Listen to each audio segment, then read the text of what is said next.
approaching 11 hours now of a long day. And forgive me, I want to go back to one of my early senators, Lindsey Graham. I think he asked you something, and I'd like to just put it this way. On a scale from 1 to 10, how deep is your faith? That I want to ask that question.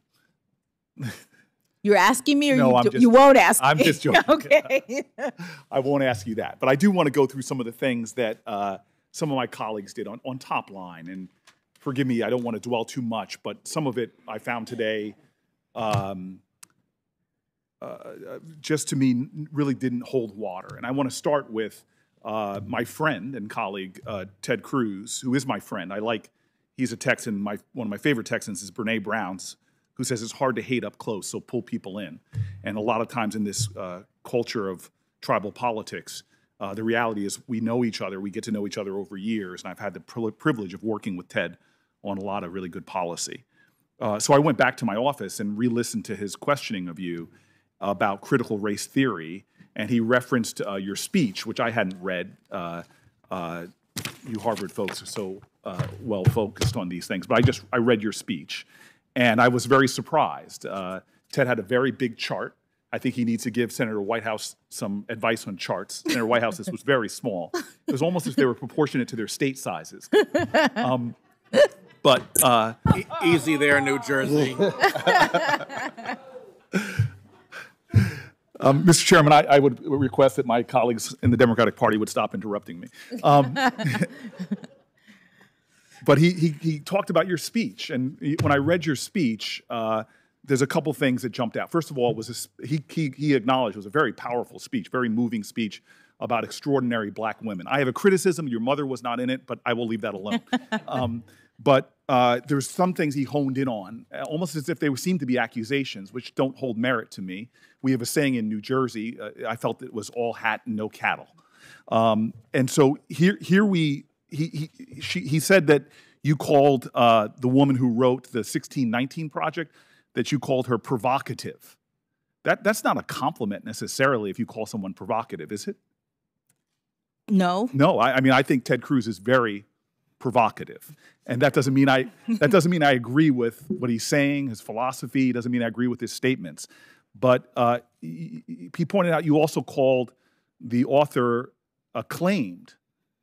She won a Pulitzer Prize, correct? She did. In journalism. So she is acclaimed. She is. But in nowhere are you heralding her as this is reflective of your philosophy. That's true, right? Correct. Yeah, so I don't understand that at all. Part of his chart also was a lot of ellipses, skipping out things, but you mentioned critical race theory when you're talking about policies in general. I actually went back to that talk too, and I saw you threw everything in there. You were talking about psychology, economics, all different types of disciplines as touching upon the law. I think there was everything in there, I seem to be, except for astrology. But you understand that you were just listing a list of things that people could say touch the law. They weren't your philosophies at all. Correct, Senator. And that speech was not related to what I do as a judge. That was talking about sentencing policy and all of the different academic disciplines that might relate to it. Yeah, and then finally, we're entering an age that is surprising to me in American society where lots of books are being banned and lots of talks about books being read. You're on the board of a private school, and you have no supervision or authority over what books the children read in a private school, correct? Correct. I really do appreciate that. Jumping really quickly to a lot of talk today about these child exploitation cases. And Senator Durbin, I think that actually Josh Hawley used the word attack when describing his own. So I don't understand what that point of sensitivity was. But individual cases, and we've now heard about two, you've presided over as a judge more than 10, 15 cases? I've presided over 14 cases that involve child sex crimes, but over my career as a trial judge, I've presided over more than 100. Right. And cases are heavily fact-specific, right? That is true. Did you remember all the facts of the case that Senator Hawley was? I did not. You did not, right. And the facts matter, right?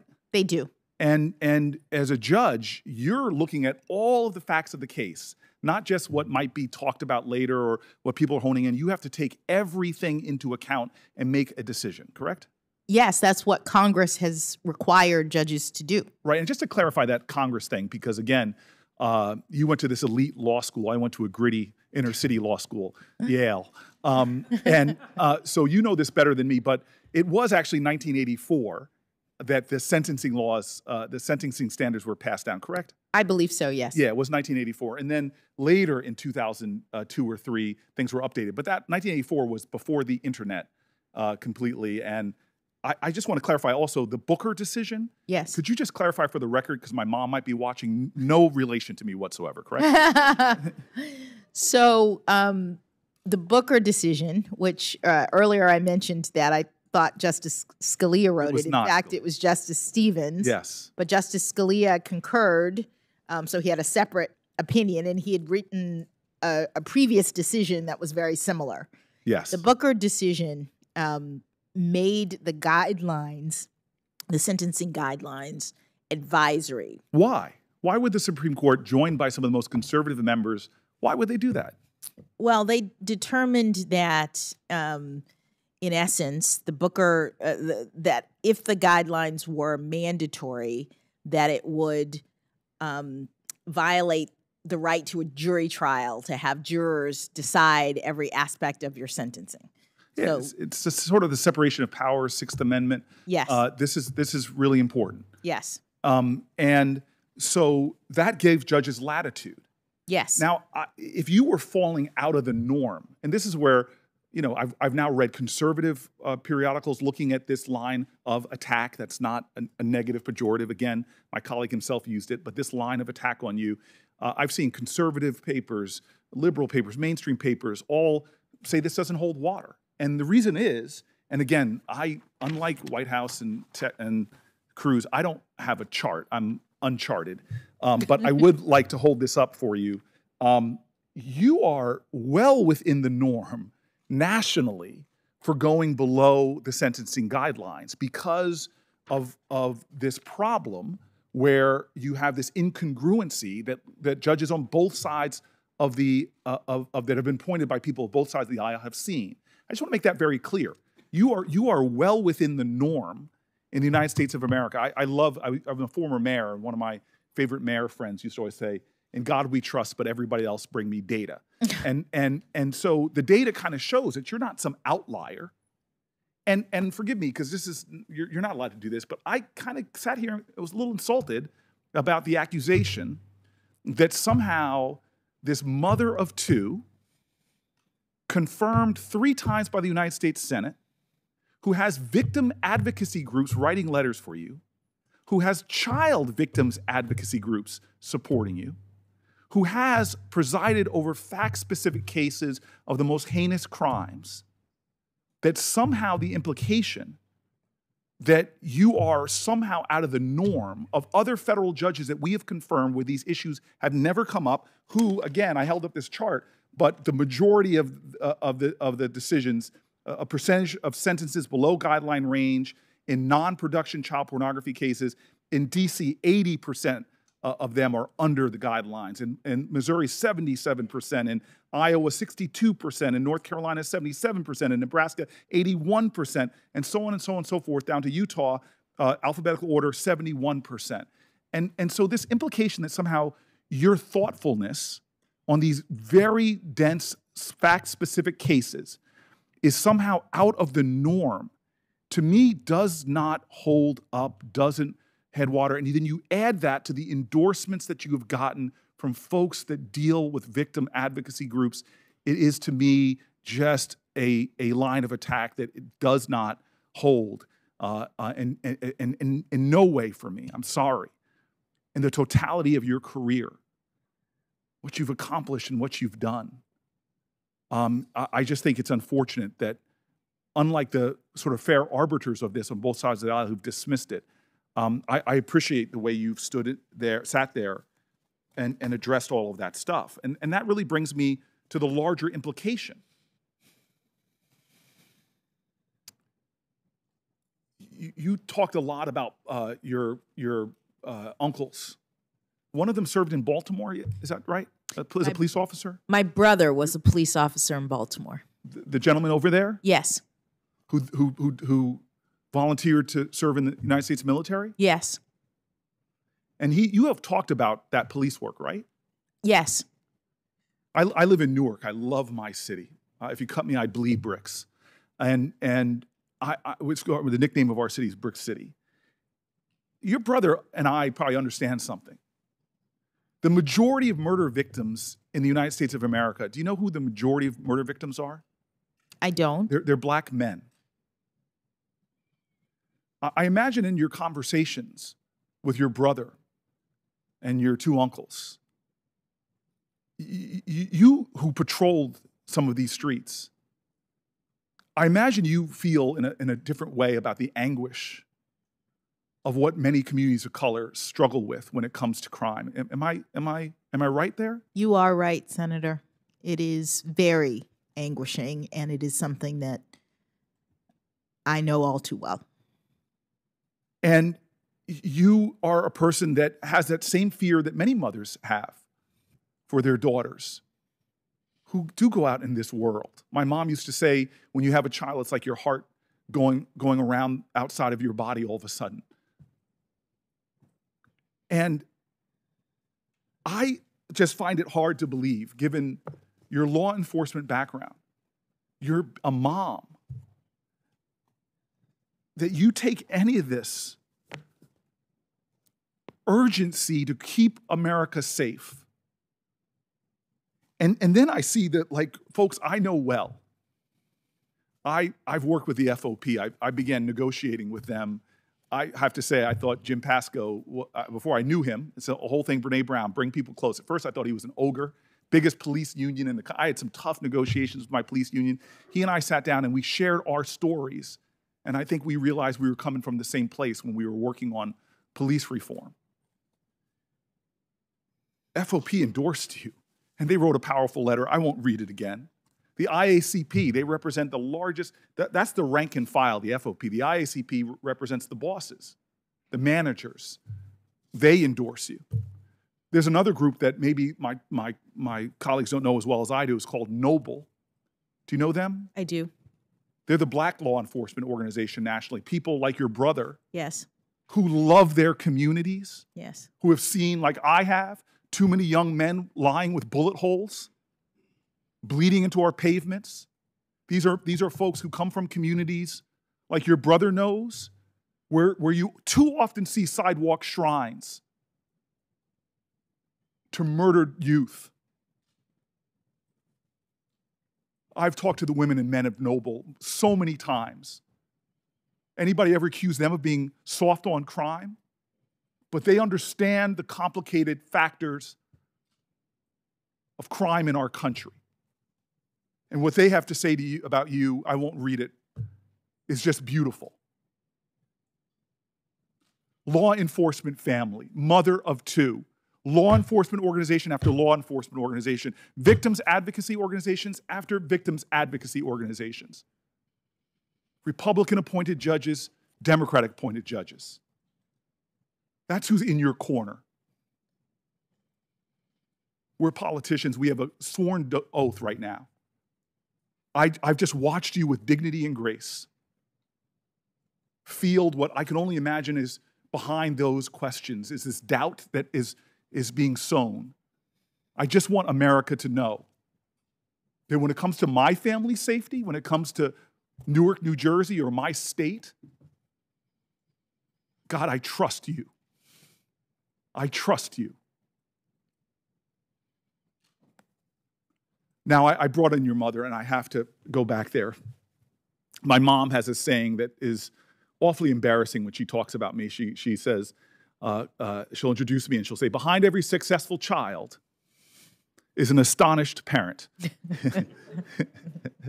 But there's something about your mother, looking at her, is that she doesn't seem all too astonished. She seems like almost just very slyly she knew that a day like this might come. And so I just want to share with you that I have done a lot of hiring before I was in a legislative body, I ran New Jersey's largest city. And I could write a book about all the management mistakes I made in my first year and how it made me a really good manager. And the first mistake I made was I was just looking for the most talented, credentialed, skillful, smart people to help me run things. And I soon learned it wasn't enough. I made some mistakes in hiring.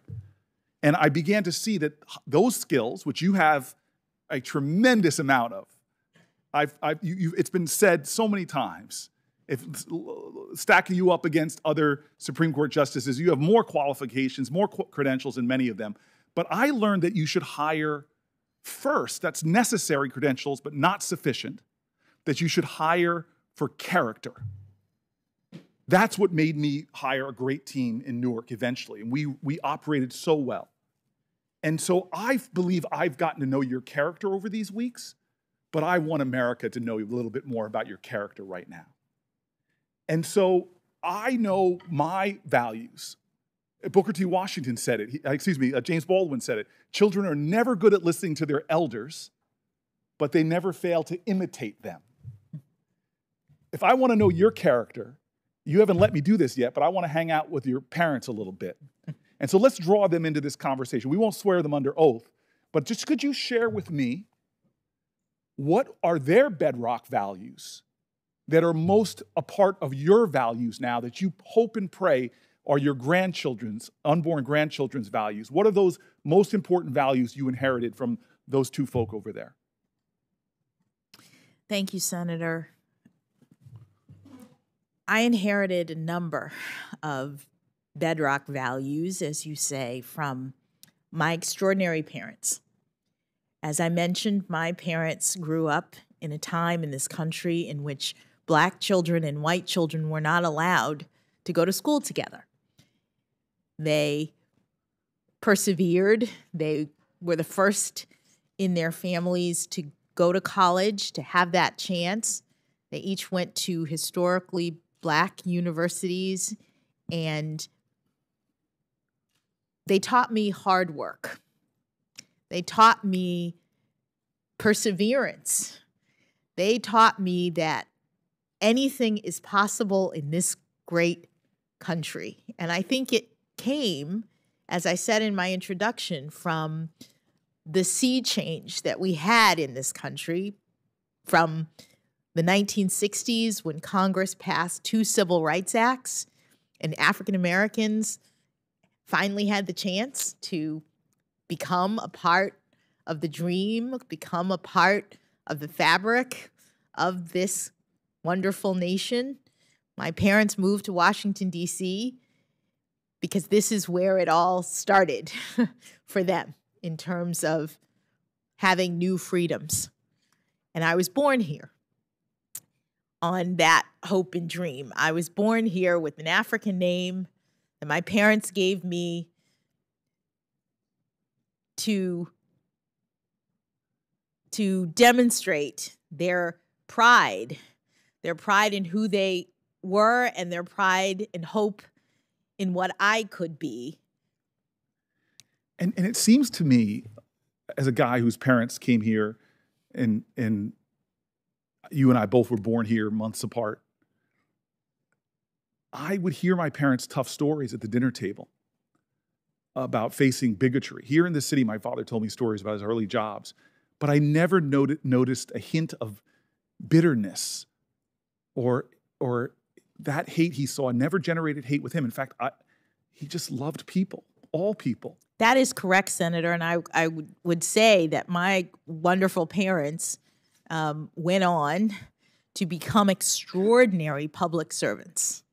They had new opportunity. They could have done, other things, but each of them decided to give back to the community. My mother was in the public school system. She was a teacher and then became an administrator, became the principal of a magnet school for the arts in Miami, a new school that had started up, and became the sort of beloved principal of New World School of the Arts. And so many of her students continue to see me, meet me, and they know me from my mother, which is fantastic. And she had diverse students. She had extraordinarily And she diverse. loved on all those children. Everyone. Black, white, Asian. Everyone.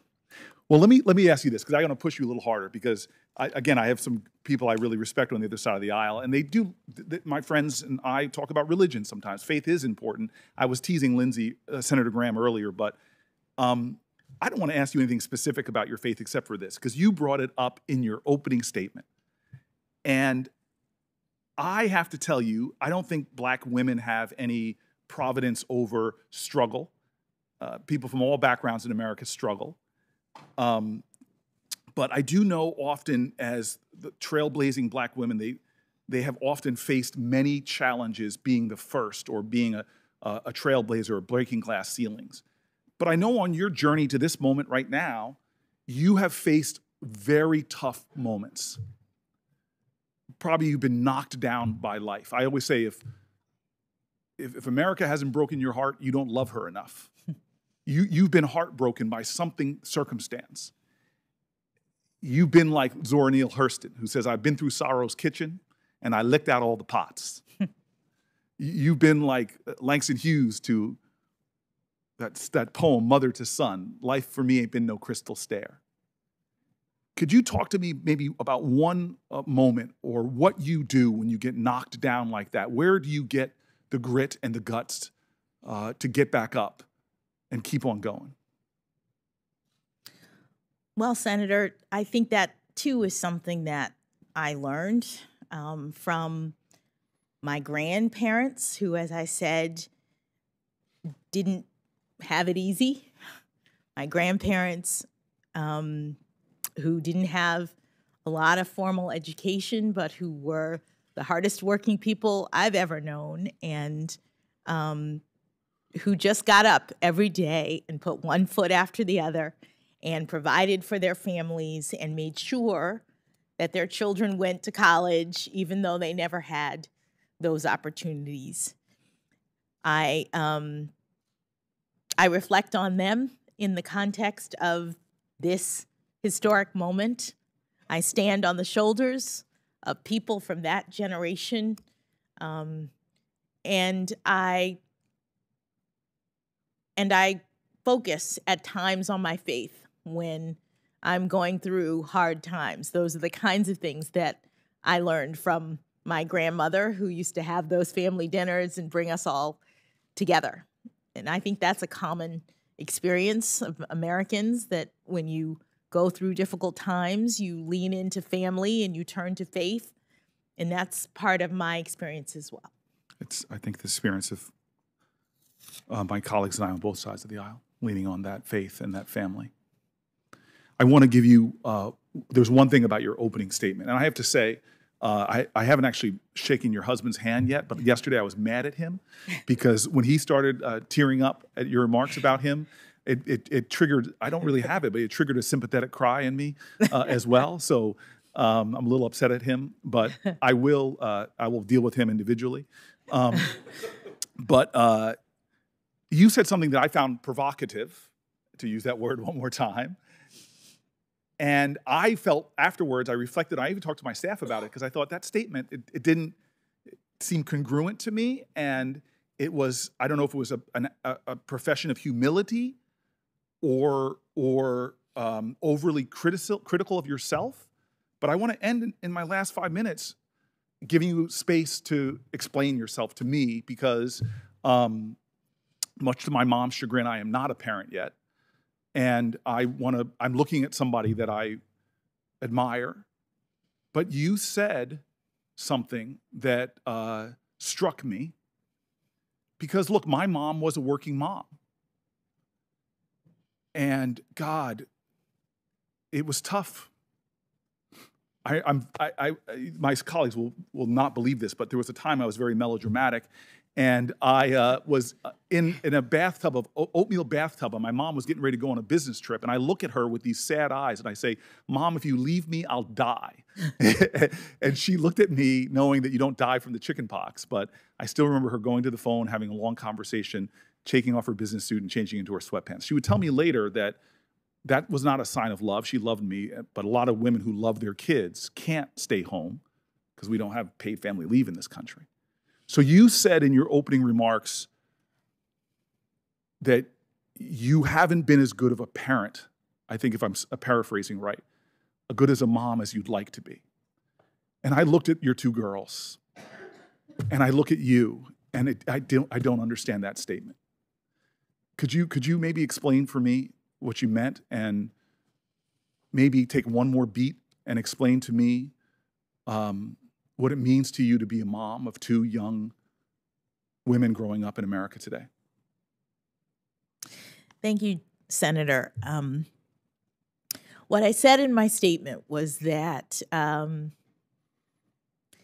that I had struggled, like so many working moms, to juggle motherhood and career. And it takes a lot of hard work to become a judge, to do the work of a judge, which I've done now for almost 10 years. You have a lot of cases. You don't have all that many resources, comparatively speaking, and it's a lot of early mornings and late nights. And what that means is there will be hearings during your daughter's recitals. There'll be emergencies on birthdays that you have to handle. And I know so many young women in this country, especially who have small kids, who have these momentous events and have to make a choice. You talked about your mom making the choice to make sure that she cared for you in that moment. And there are times when obviously you have to care for your family members. There are other times when there are events that you wish you could be a part of, but here's the emergency case that you have to deal with. And so I said in my opening that girls, you've had to deal with me juggling motherhood and job responsibilities, and I didn't always get the balance right. And so I would hope for them seeing me, hopefully you all will confirm me, seeing me moved to the Supreme Court, that they can know that you don't have to be perfect in your career trajectory and you can still end up doing what you want to do, that you just have to understand that there are lots of responsibilities in the world and that you don't have to be a perfect mom, but if you do your best and you love your children, that things will turn out okay. Well, I'm sure your mom probably feels she wasn't perfect, but things have turned out okay. And I will tell you this. I'm sure they've said it, and if they haven't, I'm sure they will. The older I get, the more I appreciate my parents. I know they're proud of you, but as a guy who does have faith, and I sit at home in a room of my ancestors where I have generations of my ancestors' pictures up, and they're black folk and white folk. I have a very interesting family tree. I sit there to feel my ancestors sometimes and think about them. I hope right now, in this questions and blistering, that you know that at that desk there are a whole lot of spirits around you with their hands on you. Not only your children and your parents proud, but so are your ancestors. Mr. Chairman, thank you. Thank you very much, Senator Booker. And Judge Jackson, there are a lot of politicians on this committee, 22 of them. There's only one Cory Booker. And when he does his cross-examination on the human side, I always wait to see, can the witness get through this without a little emotion? There was a little there, as there should have been, as he talked about your family and your parents and your children. Cory, you're one of a kind. We love you.